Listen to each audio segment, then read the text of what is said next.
Today I'm going to be talking about how to recognize two ways of thinking that may be driving your anxiety.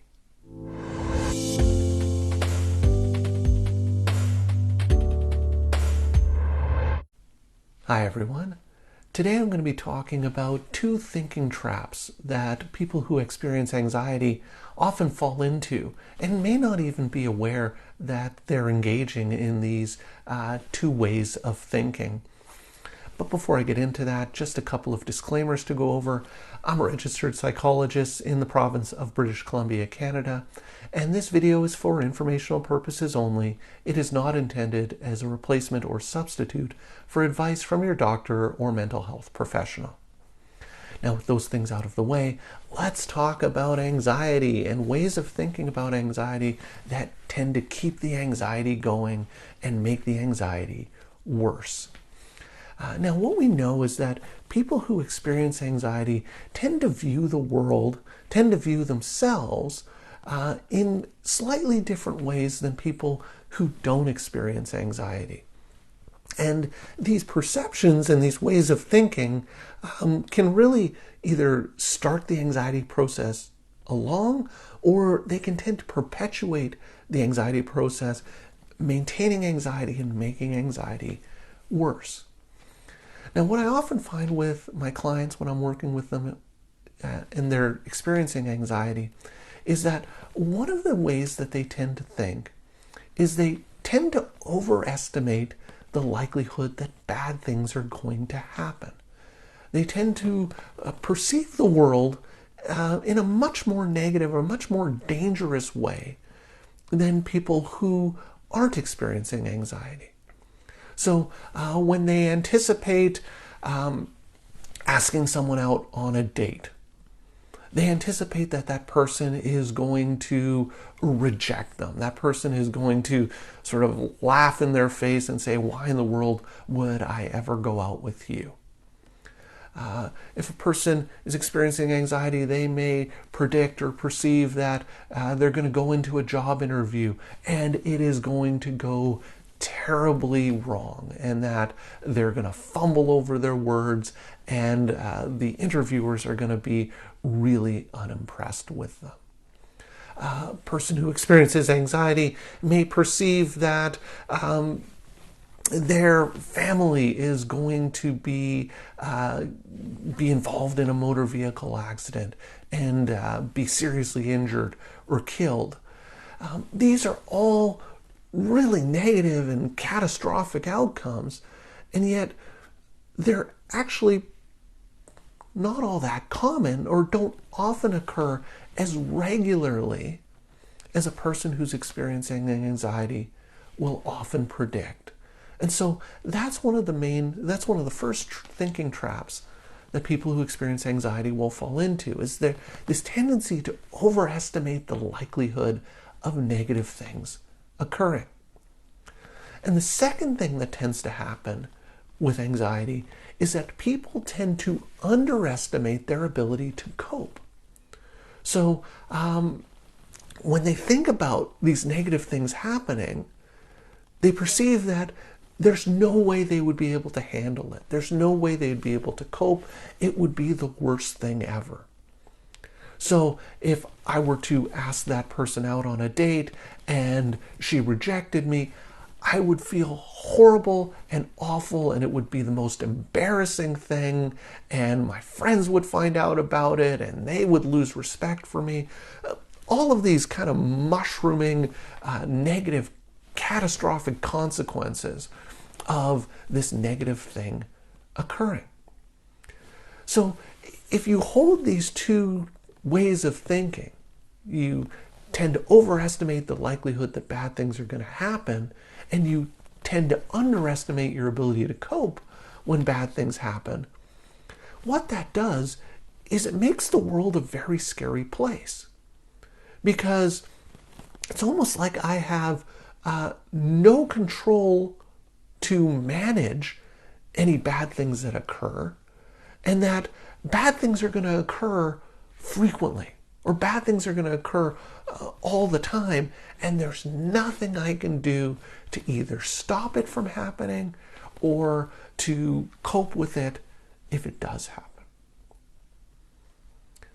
But the question is, do bad things happen all the time? Well, first of all, yes, bad things do happen. So this isn't about a denial that negative things can take place, because we've all had negative things happen in our lives. But the thing is, do bad things happen as often as your anxiety is telling you those bad things are going to happen? Do bad things happen at such a frequency that warrants that level of anxiety? Well, in my experiences working with people with anxiety disorders, the answer is no.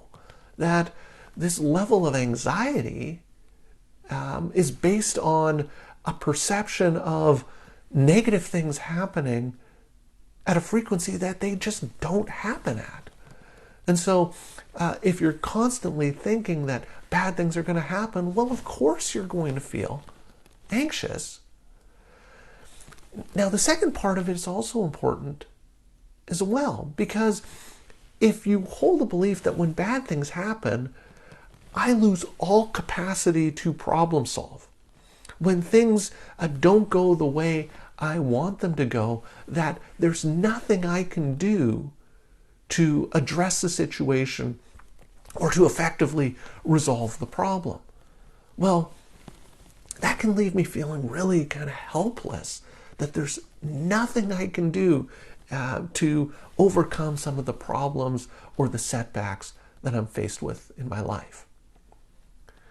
So, if you hold these two types of beliefs, it's not surprising that you're probably going to feel anxious. But the thing is to ask yourself, are these beliefs, are these assumptions actually true? Do bad things happen as frequently as your anxiety is telling you the bad things are going to happen? Well, this is where tolerating uncertainty comes in. And I've done a number of videos on the concept of tolerating uncertainty, but at its core, tolerating uncertainty is getting at exactly what we're talking about here, which is recognizing that bad things don't actually happen as frequently as you anticipate, or you may anticipate they're actually happening. And the one way of recognizing this is to behave as if you're tolerant of uncertainty. Go into the uncertainty and see, how often do bad things happen when I'm not sure what's going to occur? Now, the second part of it is to challenge and ask yourself, okay, if that bad thing were to happen, so what? Would I be able to cope? Is there anything I would be able to do to manage or address this negative thing? Well, yeah, probably, because you have problem-solving skills for a reason, right? Your problem-solving skills don't just disappear when problems come up. That's usually when you use those problem-solving skills. So part of this is also kind of a recognition that I shouldn't necessarily be afraid of problems, or shouldn't necessarily be afraid of negative things occurring, because even if they were to occur, it doesn't mean it's catastrophic. So I would be able to overcome it because I'd probably be able to deal with the problem that occurred.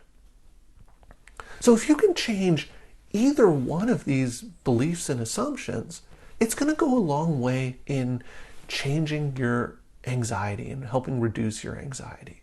So if you can recognize that bad things don't happen nearly as frequently as your anxiety is telling you those bad things are going to happen, that's going to be a good thing. That's going to take away a lot of anxiety. And or if you're able to sort of recognize that I have problem-solving skills for a reason, and even if things don't turn out the way I want them to turn out, I can do something about it. It's not a catastrophe because I'd be able to engage in some problem solving to address and resolve that issue. So I hope this helps give you a little bit of an understanding and a context for thinking strategies that tend to promote or drive anxiety. So overestimating the likelihood that bad things are going to happen and underestimating your ability to cope when the bad things do happen. Neither of those are necessarily true, and if you can start to see those assumptions as false assumptions, that might go a long way in beginning to change your level of anxiety and change the way you think about yourself and the world.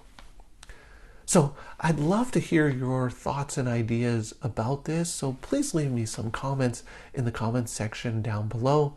If you're enjoying my videos and would like to see more, please hit that subscribe button and notification bell, and you'll be alerted every week when I post a new video. So thank you for making it all the way to the end of this video, and I will see you in the next one.